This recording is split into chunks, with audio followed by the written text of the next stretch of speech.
శివాలయంలోకి అడుగుపెట్టగానే భక్తులు పరమేశ్వరుని కంటే ముందుగా నందినే దర్శించుకుంటారు.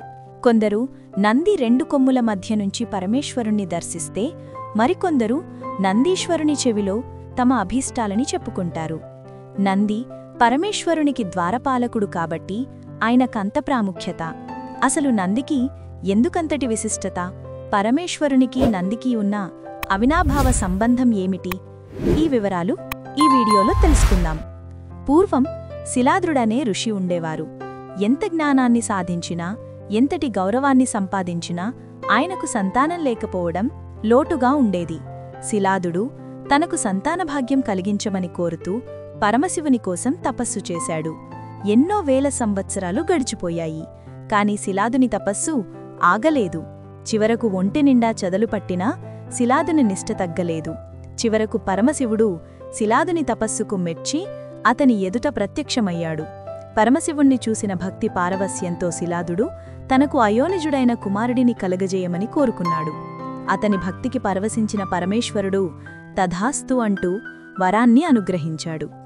శివుని నుంచి వరాన్ని పొందిన శిలాదుడు సంతానం కోసం యజ్ఞాన్ని నిర్వహిస్తుండగా ఆ యోగాగ్ని నుంచి ఒక బాలుడు ప్రభవించాడు.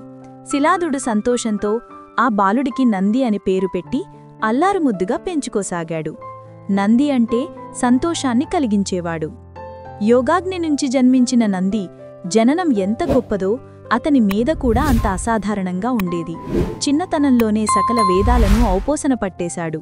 ఒకరోజు శిలాదుని ఆశ్రమానికి మిత్రావరుణులు, దేవతలు వచ్చారు. ఆశ్రమంలో తిరుగుతున్న పిల్లవాడిని చూసి మురిసిపోయారు. ఆ పిల్లవాడు తమకి చేసిన అతిథి సత్కారాలకు పరవశించిపోయారు. వెళుతూ వెళుతూ దీర్ఘాయుష్మాన్భవ అని ఆశీర్వదించబోయి ఒక్క నిమిషం ఆగిపోయారు. నందివంక దీక్షగా చూసి మిత్రావరుణులు ఎందుకలా బాధలో మునిగిపోయారో శిలాదునికి అర్థం కాలేదు. ఎంతగానో ప్రాధేయపడిన తర్వాత నంది ఆయుష్షు త్వరలోనే తీరిపోనుందని తెలుసుకున్నాడు శిలాదుడు. నంది భవిష్యత్తు గురించి తెలుసుకున్న శిలాదుడు విచారంలో మునిగిపోయాడు. కాని నంది మాత్రం తొనకలేదు, వెనకలేదు.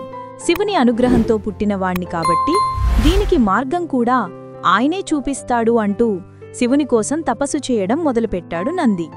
నంది తపస్సుకి మెచ్చిన శివుడు అచిరకాలంలోనే అతనికి ప్రత్యక్షమయ్యాడు. శివయ్యని చూసిన నందికి నోట మాట రాలేదు.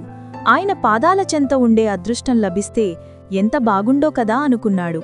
అందుకే తన ఆయుష్షు గురించో ఐశ్వర్యం గురించో వరం కోరుకోకుండా కలకాలం నీ చెంతనే ఉండే భాగ్యాన్ని ప్రసాదించు స్వామి అని శివుణ్ణి వేడుకున్నాడు. అలాంటి భక్తుడు తన చెంత ఉంటే శివునికి కూడా సంతోషమే కదా. అందుకే నందిని వృషభరూపంలో తన వాహనంగా ఉండిపొమ్మంటూ అనుగ్రహించాడు. ఆనాటినుంచి నంది శివుని ద్వారపాలకునిగా ఆయనను కాచుకొని ఉంటూ ఆయన ప్రమథగణాల్లో ముఖ్యునిగా కైలాసానికి రక్షణను అందిస్తూ తన జీవితాన్ని ధన్యం చేసుకున్నాడు. శివునికి సంబంధించిన చాలా గాథల్లో కూడా నంది ప్రసక్తి ఉంటుంది. వాటిలో శివుని పట్ల నందికి ఉన్న స్వామిభక్తి, దీక్ష కనిపిస్తూ ఉంటాయి. క్షీరసాగర మథనంలో హాలాహలం వెలువడినప్పుడు దానినుంచి లోకాలను కాపాడేందుకు శివుడు ఆ విషాన్ని మృంగి గరళకంఠుయిగా మారాడు. ఆ సమయంలో కొద్దిపాటి విషం కిందకి ఒలికిందట. అప్పుడు శివుని చెంతనే ఉన్న నంది ఏమాత్రం ఆలస్యం చేయకుండా ఆ కాస్త విషాన్ని ఆరగేశాడు. మహాదేవతలే హాలాహలానికి భయపడి పారిపోతుండగా నంది మాత్రం కేవలం శివుని మీద ఉన్న నమ్మకంతో దాన్ని చప్పరించి నిశ్చింతంగా నిల్చున్నాడు. నంది వెనక ఇంత చరిత్ర ఉంది కాబట్టే ఆయనను శివునికి సేవకునిగానే కాకుండా ముఖ్య భక్తునిగా కూడా భావిస్తారు పెద్దలు. తమిళనాడులో ఆయనను అష్టసిద్ధులు కలిగినవాడిగా, జ్ఞానిగా, ప్రథమ గురువిల్లో ఒకరిగా భావిస్తారు. శైవమత ప్రభావం అధికంగా ఉన్న కర్ణాటకలోని బసవనగుడి, మైసూర్ వంటి ప్రదేశాల్లో నందికి ప్రత్యేకించిన ఆలయాలు ఉన్నాయి. ఇక తెలుగువాళ్లు కూడా అనంతపురంలోని లేపాక్షి, కర్నూలులోని మహానంది వంటి క్షేత్రాల్లో నందీశ్వరుని ప్రాధాన్యతే కనిపిస్తుంది. శివుడు ఉన్నంతకాలం ఆయన భక్తుడైన నందీశ్వరునికి కూడా ఏ లోటూ ఉండదు. అందుకే శివాలయ దర్శనానికి వెళ్ళినప్పుడు ముందుగా నందీశ్వరుణ్ణి దర్శించి ఆయన చెవిలో మన కోరికలు విన్నవిస్తే ఆయన స్వామికి విన్నవిస్తాడు. అందుకే నందికి అంతటి ప్రాధాన్యత. Thanks for watching this video. ఈ వీడియో మీకు నచ్చినట్లయితే లైక్ చేసి షేర్ చేయండి.